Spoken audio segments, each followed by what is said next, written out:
Hey, this is Scott Smith, and you're listening to Catholic versus Catholic. Tell us a little bit about yourself, if you would please, who you are, what you believe, and how you came to believe it.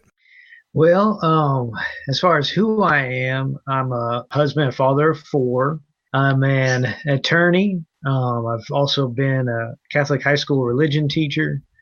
My degree was chemical engineering, but I've worked as a civil engineer. I've also been in seminary, Catholic seminary. I was a Jesuit for a while. So that's who I am, and then what I am is a Roman Catholic. My family has been pretty active in the faith going back as many generations as we know. There's been at least two nuns that we know of. My great great aunt died during the Spanish influenza outbreak after World War One or at the end of World War One. She's been in New Orleans, so we've been in Louisiana for a while. My great great uncle was the first Josephite priest in Louisiana. And it seems we've always been kind of on the conservative side of the faith. So that's my family background where I came. It seems like with so many things, with the sexual revolution, it seemed like the Catholicism almost skipped a generation. It almost skipped my generation. Um, all those Catholic generations were on my mom's side. On my dad's side, they're just kind of a hodgepodge of different Protestant faiths. Eventually, my dad did become Catholic, but I'll get to that in a second. Despite having that great Catholic background, my parents didn't really take me to Mass as a child. So I kind of came upon Catholicism more or less on my own. That being said, my mom did make sure that I received all the sacraments. So in high school, she made sure I went through confirmation. And that would pretty much be the only time I go to church was during those confirmation classes. Um, I really started getting serious about my faith. I think my first girlfriend probably helped with that a good bit. I met her in confirmation class, so she would get me to come to Mass. That was about when I was a sophomore in high school. By the time I was a senior in high school, I think the second day of my senior year of high school, my appendix ruptured. And I went to the hospital with that, obviously, but they didn't, for whatever reason, I'd just been in a car accident. So my internal organs had shifted somewhat, and they didn't realize I had a ruptured appendix. So they sent me home with a ruptured appendix after a week in the hospital. And that might sound crazy, but my mom and I were like, this something is not right. So we pushed to get a CAT scan. They'd only done X-rays up to that point, and come to find out, yeah, a mass had encapsulated in my colon. Luckily, all that infection had encapsulated about the size of a softball, and they took me into emergency surgery, and I didn't die, obviously. Took about, I don't know, 90 days or so altogether, basically the first half of my senior year to put me back together again. I had some complications, had to go back to the hospital, adhesions.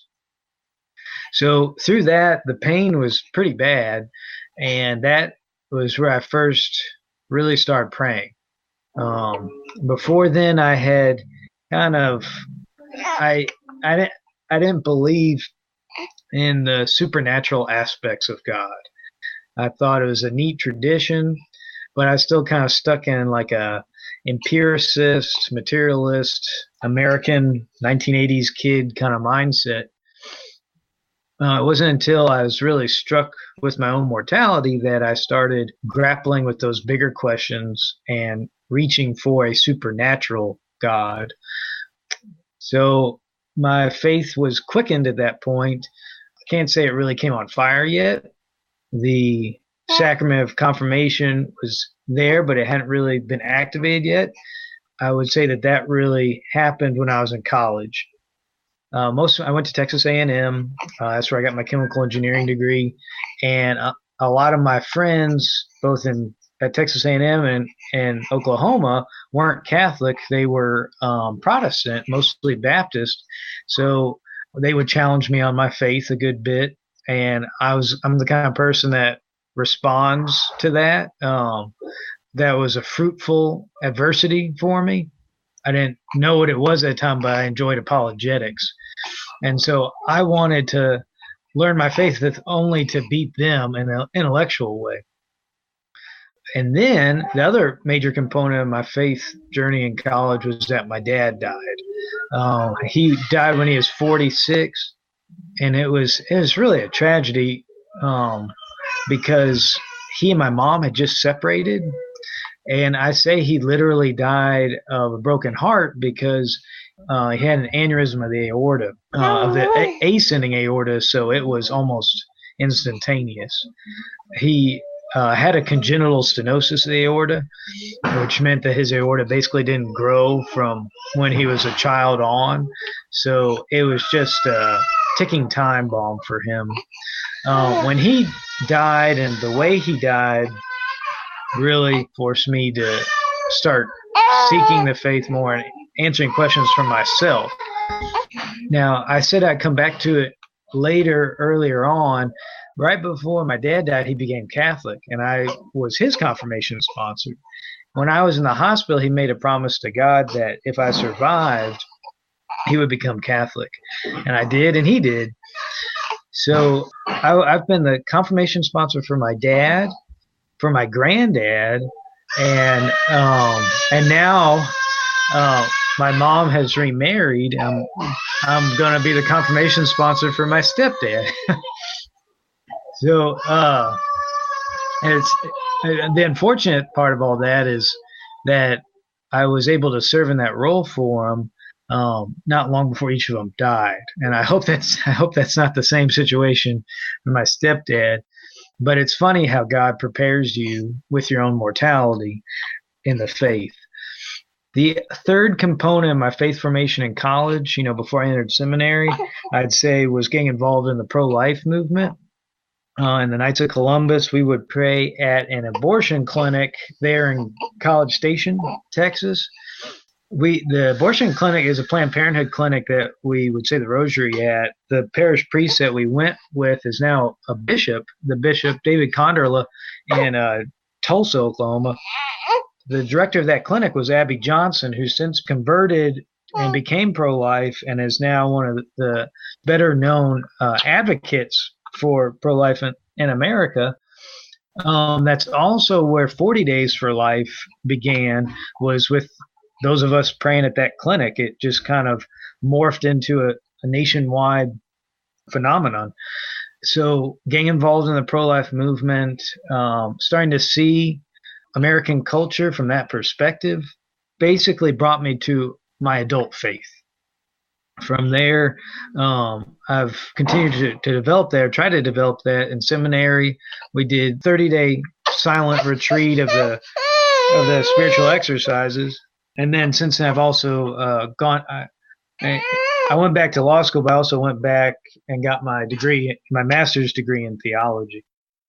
So I just recently listened to a Jesuit priest by the name of Father Spitzer, and he gave a talk about Pope Francis from a Jesuit perspective, why his pontificate is a little bit different from any other pontificate that we've ever seen, and why he says what he says, and what his approach to spirituality and his unique way of communicating Christian truths to the faithful, and in a way that can be misread, that's very open to misinterpretation. And it really opened my eyes to the depth of the Jesuit spirituality as lived by this pontiff. Can you give some insight into Pope Francis and the Jesuit connection with St. Ignatius of Loyola, the spiritual exercises and all of that? How does it connect with his pontificate? The first thing that comes to mind is how transparent Pope Francis can be in his manner of speaking. I know that to truly advance in a spiritual life, both in community as a Jesuit and with our spiritual directors and ultimately with God, we had to nurture a spirituality of transparency.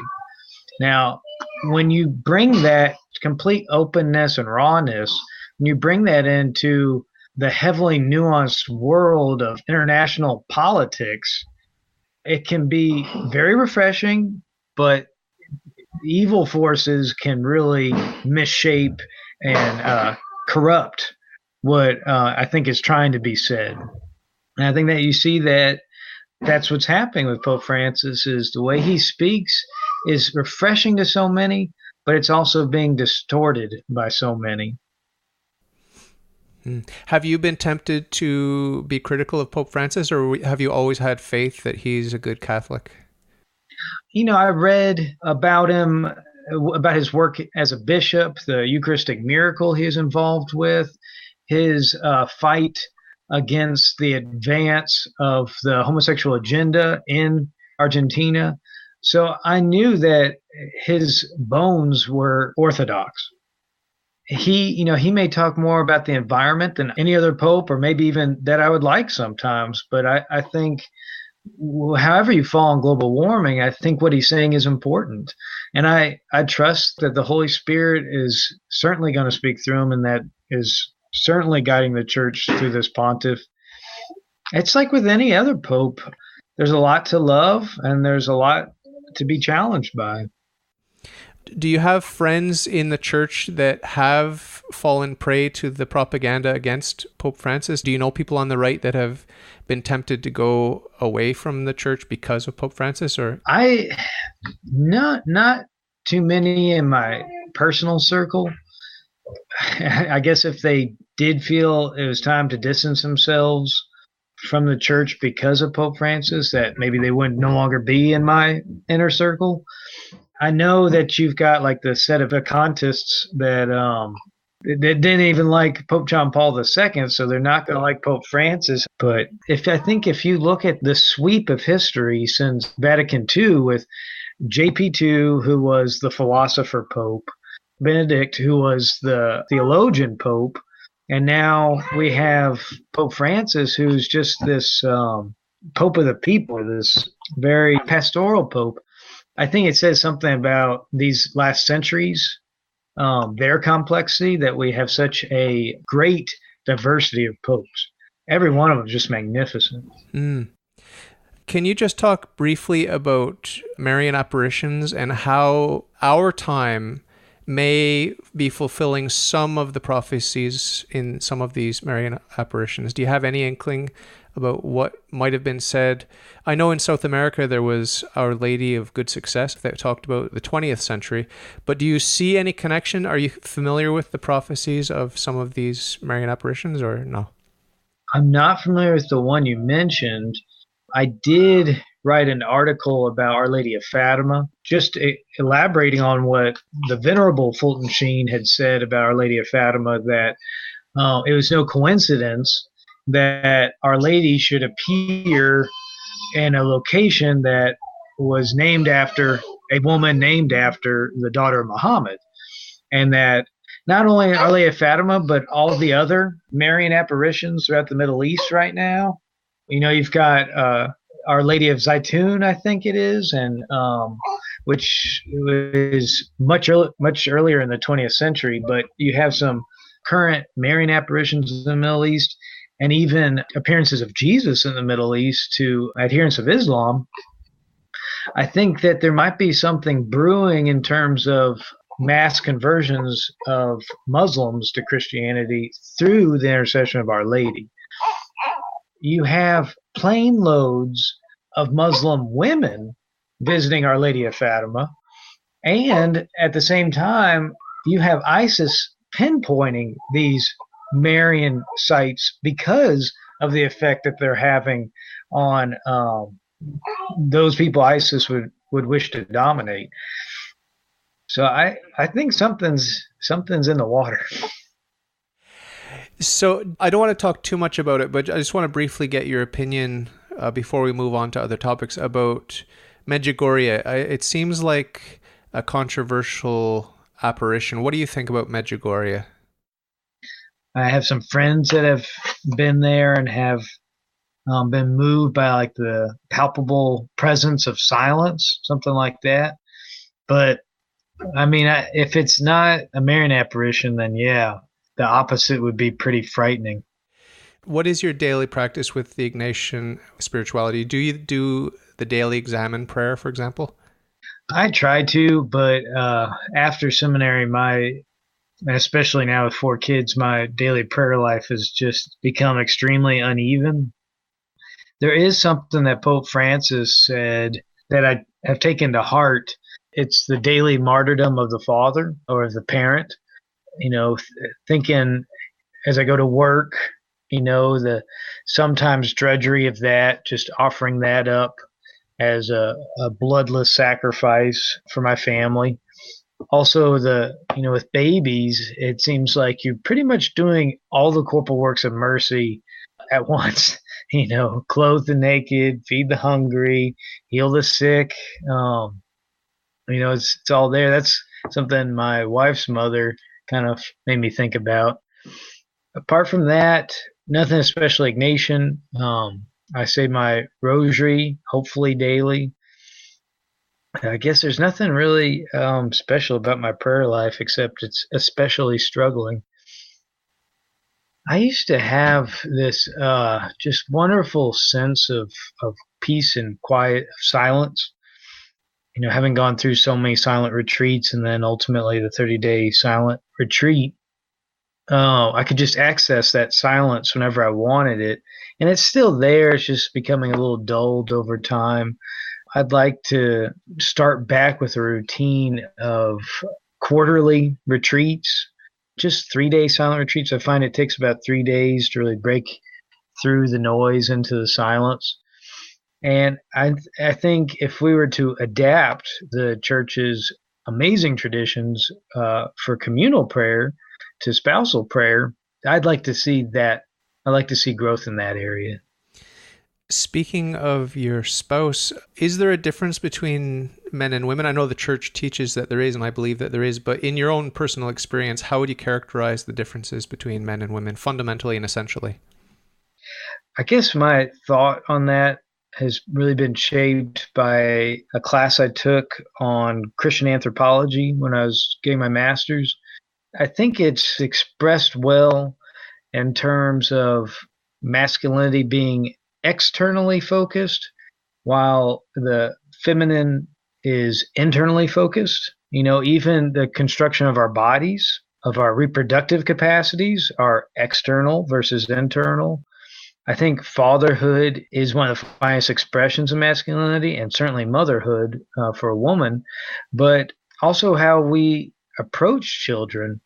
The woman literally houses the child internally, and I think forever after tries to create that security for a child in an internal way, whereas a man, by conquering the world, by slaying dragons, by his daily routine, tries to provide security for his children in an external means. So, yeah, I do believe that there are clearly defined differences in the way men and women's energies are spent, but obviously in a complementary way and not without equal dignity as well. So I'm in Montreal. Have you heard of Saint Brother Andre Bessette? Yeah, I have. This region in Louisiana, more or less, a lot of us are Acadians by way of the Trois Rivières, and somebody a little bit more Cajun than me, though my family is from that. One of my friends named his name's Ryan Verrett. He and his wife are the founders of Witness to Love marriage ministry, and he named one of his sons after Brother Andre. The reason that he came to mind, Saint Brother Andre, is because of Saint Joseph. I was thinking as you were speaking about the roles of men and women, I was thinking about Saint Joseph, how quiet he is, how behind the scenes he is, and how supportive and quiet and dignified he is in the Holy Family, and how prominent Mary is by contrast. It's sort of a reversal of the stereotype that the man is external and the woman's internal, but I know that there's a good theological reason for that, but that's why that came to mind for me. Yeah, and I would say that fits the paradigm pretty well, because even though it's clearly Mary that is most revered of the two, It's Joseph that decides to take the family into Egypt. It's Joseph that follows his dream and guides his family. And he protects his family, provides security to his family, saving them from the slaughter of the innocents. Whereas Mary, it doesn't get much more internal than a sword shall pierce your heart as well. Hmm. Can you talk just briefly about some of your favorite saints now and your favorite saints that you may have had in the past, whether through reading or whether through devotions? Who are some of the saints that you really looked up to? My patron saint, my confirmation saint is Saint Martin de Porres. One of my great aunts that was a nun lost most of her colon as a child, and she was very thin and was a very restricted diet for the rest of her life. Her patron saint was Saint Martin de Porres, and part of that was because he is a patron saint for that sort of malady. So when I had my own appendix issues, I chose him to be my confirmation saint. I credit his intercession to helping me survive because my Aunt Beth, Sister Beth, said novena after novena for his intercession. Did he belong to a religious order or anything like that? Right, he was a Dominican, lived in the 1500s in Peru. He was a contemporary of Rose of Lima. His father, I think, was a Spanish nobleman. His mother was a native, so he was, not accepted in society, and that's why he entered the monastery. He lived a very simple life. He's also patron saint of animals. All our pets will name some form of either Francis or Martin. And when we do that, those pets become virtually indestructible, for better or for worse. But Martin kind of had a Pied Piper sort of relationship. The monastery was about to eradicate the mice and vermin that had come to live with the monks, and he didn't want to see them killed, so he led them out into the fields. I can't say that his spirituality has really affected me, more so his intercession, but I guess affected me in terms of my manhood would have to be Pope John Paul II, Pope John Paul the Great. We started an organization here in Louisiana. I guess it's about 2 or 3 years ago now, called the Men of the Immaculata. And it was obviously a movement of the Holy Spirit because there were a few groups of us within our diocese. Independently, we were getting together and saying we need to host a Catholic men's conference. It may have been because we're all listening to Catholic radio, EWTN, Ave Maria radio, and they talk about Catholic men's conferences all the time. But all these disparate groups were working on the same idea, and we were all brought together by the Holy Spirit, and we came together and we started this men's conference. And the first year we had like 600 guys, and last year we had 1,000 guys. And we're going to cap it at 1,000 guys just because that's the largest church in our diocese. That's the most it can contain, and we don't want to take it from a sacred space. But that's pretty cool that's a legion of men. And it's on my social media and stuff, but I published the Catholic Man book for that event. Like man book, like a pun on handbook. So it's the Catholic Man book. Speaking of projects that you're involved in, can you just talk a little bit about what you're excited about moving forward and maybe some of your recent projects that you've published, books or videos or whatever it might be? What have you been up to and what are you going to get up to and what are you excited about? Sure. The reason I mentioned the Men Immaculata conference is because that was, we all felt strongly motivated through the intercession of Pope John Paul. Just to put a bow on that, I guess that's my spiritualities, for better or for worse, is I just have so many projects going on.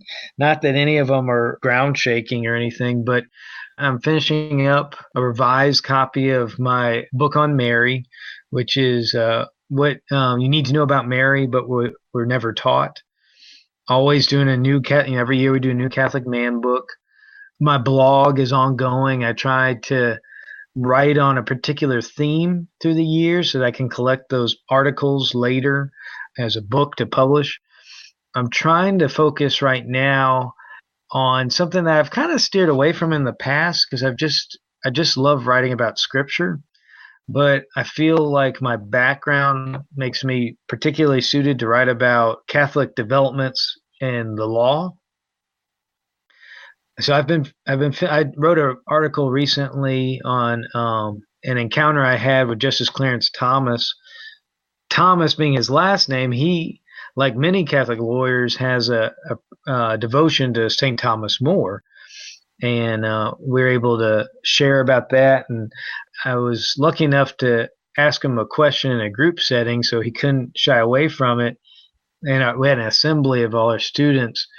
If he had gone on and become a priest, he was in seminary, what would have been the subject of his first homily? And so I wrote an article on that, and I thought it was a really great answer. So I'm trying to do more, write more about that convergence of Catholicism and the law. Why are there so many Catholics on the Supreme Court? How do you explain that? I don't know how to explain that. In such a country of wasps, it's crazy that before Gorsuch, it was every member of the court was either Jewish or Catholic. I don't know how that happened, but I think that a Catholic is born with an analytical framework, if they're properly catechized, that lends itself very well to a legal framework. I believe that the foundation of international law was ultimately Catholic through Thomas Aquinas, and the natural law is something that Catholics are taught from a young age. So it makes much more sense for a Catholic to be a jurist than, say, a Protestant, because that degree of inquiry is not present in Protestant theology. Mm. I'm reminded of the infamous Regensburg Address where Pope Benedict XVI talked about the philosophical influence of Immanuel Kant on both Islam and Protestant theology. There's a sort of transcendentalism that is not very conducive to reasoning and that sort of thing. What is it that keeps us apart in terms of monotheistic religions? Why aren't we moving together more quickly? Or maybe you see that we are moving together quickly because you were talking about Islam and Mary. But in terms of, if we want to talk about Christian unity, what do you see on the horizon, the good, the bad, and the ugly? I do see that through the lens of the pro-life movement, much of the language, both the ethical language and the theological principles, it's all informed by Catholic teaching. The language of the movement, even though it embraces both Catholics and Protestants, the language, it sounds much more like Catholicism, because Protestants, like Muslims, and I think the philosophy or the lack of philosophy is very similar, that they are people of the book. For Protestants, there's a Bible, but there's no interpretive authority. For Muslims, it's the will of Allah, and there's not a lot of interpretive authority there. So with Protestants, I think that mindset where we have Catholics use a Bible as a source, but the church is the final adjudicator, the church is the final redactor of what Scripture means. Protestants, it's every Protestant's the Pope. Every Protestant has the power to interpret the Bible of their own. So I think that the promising idea is that the three branches of the U.S. government, with checks and balances, are very similar to the way Catholicism is structured, in that there is the Constitution, just like there is the Bible, but the Constitution and the laws and statutes of the United States require a interpretive authority to state what is truth, what is the law. So I think that Protestants, especially evangelicals, I think they're beginning to sense that in a certain way, especially through the pro-life movement and the language, the adoption of this language. But we see mainline Protestantism falling apart because it's embraced so many progressive ideas, and that has resulted in the rise of non-denominationalism, which has in turn one generation later, in turn, gives rise to atheism. So I think this Protestant experiment is failing. The children, the generations of Protestants are either falling away from the church completely or embracing a level of progressivism that is antithetical to Christ's teachings. And I think for those disenfranchised from mainline Protestantism, I think you'll see those coming back to the church. For those that are unchurched, I feel like the truth the Catholic Church has to offer is a bright light to them. I don't know if it'll be the most attractive ultimately, but I think it's what they're longing for. So I think there's a lot of hope. I think that in the last century, throughout all the upheavals with Christianity in America, that Catholicism somehow has maintained its population. Lastly, I think that there's something of a synthesis in American Christianity going on, that Catholics are returning to the Bible through people like Dr. Scott Hahn, Dr. Brant Petrie. There's sort of a reawakening of Scripture in Catholic circles that I think will be very attractive to Protestants. So I think there's a lot to be hopeful for. Yeah. The church teaches that she can be recognized always, everywhere, and always by 4 marks. She is one, holy, Catholic, and apostolic. I want to talk about the holiness of the church. Can you please give me a sort of rational defense of the holiness of the church, given the fact that there are so many corrupt sinners within her pews, and even among the clergy in the hierarchy? I mean, I'm perfectly comfortable with the fact that the church is holy and yet corrupt, but I don't have a way of explaining that paradox to any non-Catholic in any sort of convincing way. Do you have a way to help me out to understand that or to articulate that? Well, I guess on one hand we'd be explaining that to atheists. On the other hand, we'd be explaining it to non-Catholic Christians. To non-Catholic Christians, I would say first that even among Jesus's 12, there was Judas. There was the betrayer. So you're always, in any Christian community, you're always going to have a fallen element and sometimes even a very dark element. We are a hospital for sinners. We are constantly made white and fresh and new in the blood of the Lamb. The answer to atheists, I think, is the answer that was given in the early church to the pagans. We're willing to die in droves as martyrs for something that we believe in. And that's just unheard of in world history on the kind of scale and the kind of volume of blood we're willing to offer for this truth, this incarnated truth.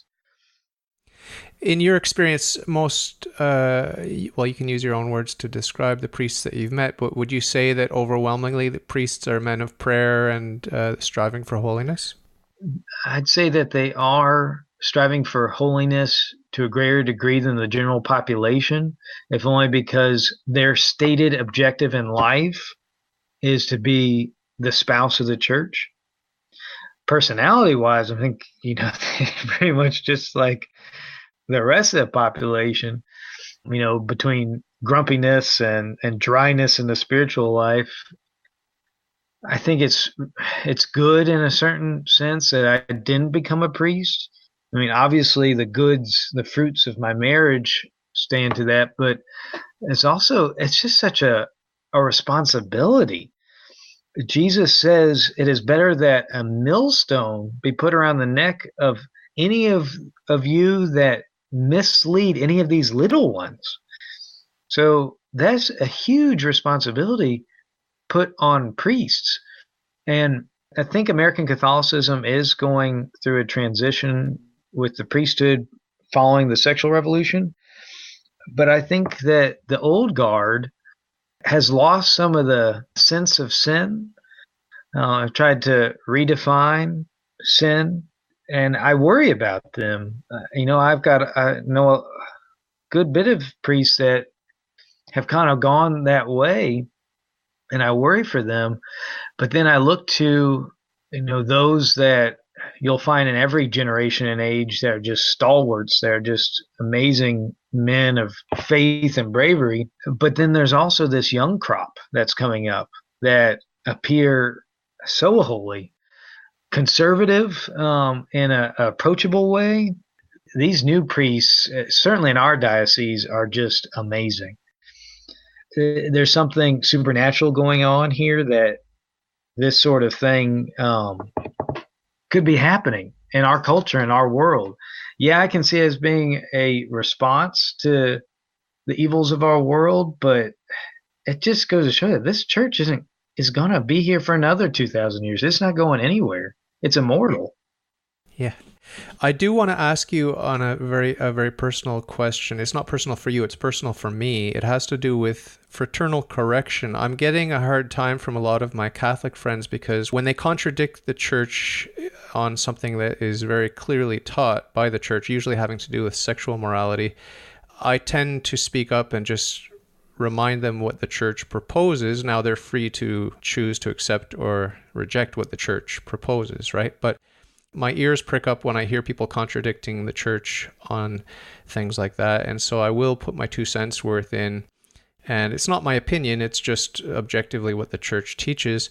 And I am demonized quite a bit for being rigid, for lacking compassion, and this sort of thing. And that's the last thing I want. I don't want to be some rules lawyer that's just looking down at other people and sticking my nose into their private affairs and acting holier than thou. That's not my intention, but that's the impression I get. How can I improve my bedside manner with these sick patients in the hospital of the church? That's hard. It's so hard. But that's how we're merciful. We instruct the ignorant, we admonish sinners. And it has to be done. It's a function of our church. I think you're probably not giving yourself enough credit. I feel like you're a person that comes across compassionate. I feel like I'm probably much worse at this than you are because I just want to take them to the courtroom sometimes. I get frustrated and angry. But, I listen to Trent Horn and David Anders on EWTN radio a lot, and they have such a great, warm way of saying very difficult things. I think it does take prayer, but I think also the more comfortable we are with our beliefs, the more that will be expressed in our words, and the less frustrated and angry we'll become, and we'll be able to speak these truths with great love. What about the dangers on the other side where you are almost condoning the sins of friends and family members? How do you tread those waters, or how do you avoid falling into those murky waters? Well, I'd say it's almost impossible for us to get that right by natural means alone, by our own skills, talents. But grace builds on nature. There's a book I read about John Paul II by an American journalist, and she said the trajectory of her day is just put right when you start the day with the rosary. Put on the armor of Christ, use the rosary as our sword and our weapon. The sword of the lamb that conquers through his own blood. It's not easy, but we just have to open our mouths and be willing, even if we start off with a timid voice. Isn't that always the case that to our friends and family, I feel like I always come across either too bombastic or too timid. Like sometimes I'm most angry at myself afterwards because I just can't hit the right tone because I don't even have power over my vocal cords. But I think just like it says in First Peter, be always prepared to give a witness and apologia of the faith that lives within us. So we need to be prepared. I think conversations like these help prepare us. I think we need to talk about this stuff often so that we become comfortable and conversant, not just with friends and allies, but what St. Paul's street evangelization does is it gives a person practice in saying uncomfortable things in the public sphere. And I think we have to get more comfortable being uncomfortable. Preach when it's convenient and when it's inconvenient, right? Yeah. I will let you go, but I wanted to ask you if you've seen the Wim Wenders documentary about Pope Francis and what you thought of it, if you did. Oh no, I haven't seen that. That's the first I'm hearing of it. I went to the theater with my agnostic friend. We were the only two in the whole theater, so it's not a popular movie. But at the end of the movie, Pope Francis said there are two things I recommend if you want to be a good Catholic: smile and have a sense of humor. Well, I think it's a lot easier to acquire a smile than a sense of humor, you know. But I think it is the easiest way to diffuse a situation. Because on Facebook, on the internet, a Christian's going to get trolled, but the troll never expects to get trolled back by a Christian. You know, so I think we need to. The humor element comes in, I think, for spectators, if not for the person we're arguing with or debating with or dialoguing with. Okay, so thanks a lot for taking the time. At the end of my interviews, I do ask my guests to speak directly to the audience, just to give a little message of hope from your own unique perspective. So, what might you say to anyone that's out there that might be listening to this right now? Well, I guess it might be odd for a Catholic to quote Gandhi, but when I was younger, I read Gandhi's writings and the biographies about him. Because I think young people are always searching for truth. And when young people would come to Gandhi and say, look, tell me what to do. Do you want me to become Hindu? How do I follow you? Gandhi would dissuade them from that. And he'd say, whatever they are, Protestant, Catholic, Buddhist, Jew, he would say, whatever you are, take it to the nth degree. Take it as far as you can. Do it with as much energy as you can summon. And only then will you have truly tested it. And so an idea I've been thinking about for a long time, it's kind of my corollary to Occam's razor. You know, Occam's razor being that the simplest theory tends to be the right one.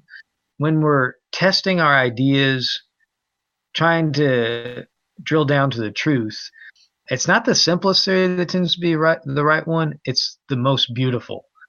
That's, I think, a great principle to live by.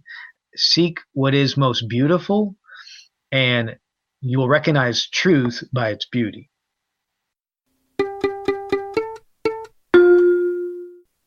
If you like your worldview, if you think it's swell, if you've got some questions, ask me and I'll tell. All you got to do is ask. All you got to do is